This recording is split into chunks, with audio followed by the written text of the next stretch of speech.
Hi folks, I'm here today to give you a quick tutorial on how to dismantle a Christopher Radko Bubble Light that's been burned out and relamp it, and especially how to remove the tubes.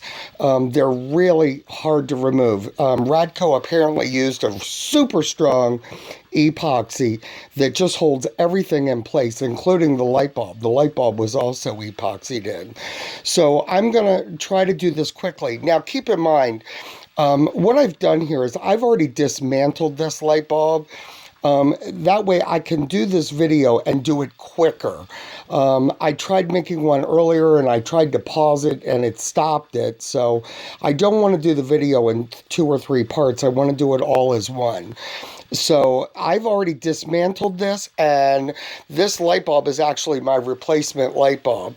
But the process is still going to be the same. All right, so to start, you want to soak your Radko Bubble Light in as hot a water as you can possibly get to help soften that epoxy. Here's my water here. I've already removed it out of there. I've already done all this part. Next thing you want to try to do is to remove the bottom. One of the easiest ways for paramounts is to find a container that will slide on like this and grip all of the teeth and push them all in at the same time. You can also use a wire and stick a wire down in here and wrap it around and then pull it tight and then use your teeth to sort of pull the backing off. But I'm going to use this. This is pretty easy.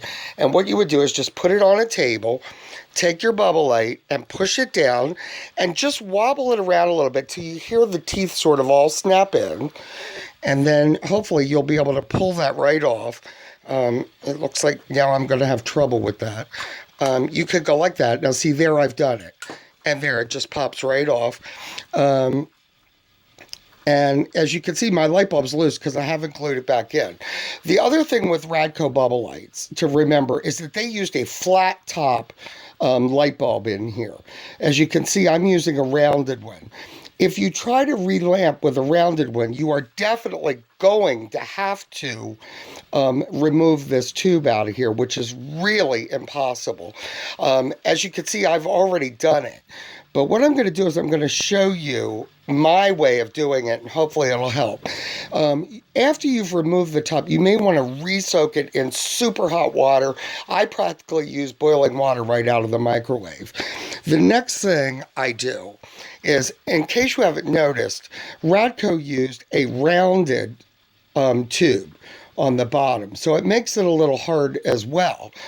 So imagine that this is glued in, and it's going to be glued in right about to that point on an original. I have taken a dowel rod that is smaller than the hole in the top of this plastic here.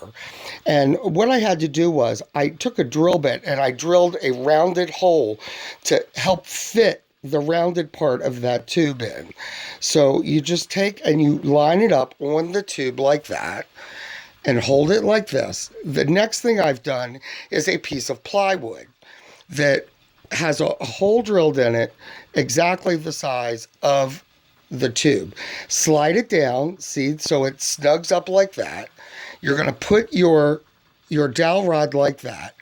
And then I generally use my kitchen knife and I bang, bang, bang, bang, bang like that and do it on each side. You may find you have to put a lot of force into this, and eventually it will pop. And now your tube is out and you're ready to go. The other thing you have to do is when removing this light bulb, this old light bulb, you want to go and go around till you find the solder joint, which is in this little square cutout here. And I generally take a knife cutter. Unfortunately, I moved my knife cutter. So here, and you try to scrape all that you can possibly get off, including the epoxy that you see holding it. The next thing to do is to try to take a pair of pliers and grip right here, okay, and try twisting it a little bit to sort of loosen it a little bit. Once you feel that it's loose, it's pretty good. Next thing I do is I take this over to a trash can, maybe with goggles on, pair of pliers around the glass and squeeze and break it. Once it's broken, you're going to take your box cutter or your knife cutter, and what you're going to have left is the socket part sticking out, and use a knife or a box cutter to remove all the glass. Be careful not to cut yourself. So you see I've already done that. I've removed all the old epoxy, and now we're ready to put it all back together. I've got the socket out. You may have to twist the socket out. You'll see that it'll catch in the threads. I just use Aleene's glue to put them back in. That way, if they blow out again, I'll be able to just quickly relamp them. A little too much Aleene's here. You slide it on like that, and then twist it around until you feel it snap down into the solder joint. Now, some purist will want to take and put a new solder joint there to keep it on. I find that the glue is good enough. Once you've got that done, all you do is re-snap these back together. This is actually the hardest thing for me to do. Um, and you just get that bad boy to snap back together. I always have a hard time lining the holes back up, for it to snap there. And it's all snapped back together. And then you're going to just want to put a little bit of glue on the base of your tube, maybe a little bit around the inside holes right here, okay, and slide that in, put it like that, and you are good to go. Make sure you test your spare light bulb before you do it. And I hope that addresses everybody's problems and questions. Again, remember, this is going to be one of your biggest helpers. You're going to drill a hole in a piece of plywood about that size, and when you want to remove the tube, you slide it down over like that, and then you just smack on it with your kitchen knife, or I don't think you should use a hammer, but something that's got a little heft to it.